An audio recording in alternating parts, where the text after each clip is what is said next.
আসসালামু আলাইকুম দর্শক, আশা করি সবাই ভালো আছেন। আপনাদের দোয়ায় আমিও ভালো আছি। তবে আপনাদের মাঝে কিন্তু আমি আবারও চলে আসলাম। আমি আর বসে থাকতে পারলাম না দর্শক, সেটা কিন্তু আপনারা দেখতে পারছেন।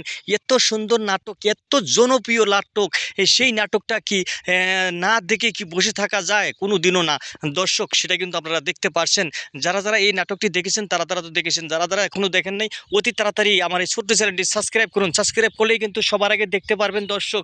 এইদিকে দেখতে দেখতে পাচ্ছেন দর্শক, এদিকে পিচ্ছি বউয়ের কিন্তু অপারেশন হয়ে গেছে, বাচ্চা কিন্তু আর বেঁচে নেই, মারা গিয়েছে। এদিকে দেখতে পাচ্ছেন বউর জন্য কিন্তু আসিফ কিন্তু রক্ত আনার জন্য কিন্তু আসিফ কিন্তু অ্যাক্সিডেন্ট হয়ে কিন্তু হাসপাতালে ভর্তি আছে, সেটা কিন্তু আপনারা দেখতে পাচ্ছেন। এদিকে কিন্তু পিচ্ছি মেয়ে কিন্তু বাচ্চা না পাওয়ার কারণে কিন্তু বাচ্চা যে মারা গেছে সেই বাচ্চা কিন্তু সুস্থ হয়ে কিন্তু অজ্ঞান করা ছিল, সেই জ্ঞান ফিরে কিন্তু বাচ্চার জন্য পাগল হয়ে গেছে। এদিকে বাচ্চা দেখতে পাচ্ছেন এক বন্ধু, যে মদখোর, যে গাঁজাখোর মদখোর একজন আছে, ওনার বন্ধু, আসিফের বন্ধু, সেই বন্ধু কিন্তু একটি পুতুল নিয়ে এনে দিয়ে কিন্তু মেয়েটির মনটা ভালো করে দিল, সেটা কিন্তু দেখতে পাচ্ছেন দর্শক। এদিকে দেখতে পাচ্ছেন আসিফ হাসপাতালেই ভর্তি হোক, এবং ওনার কিন্তু বহুত একটি ঝুঁকিপূর্ণতে আছে, কি বাঁচবে কি বাঁচবে না দর্শক, সেটা কিন্তু আগামী পর্বে দেখতে পারবেন।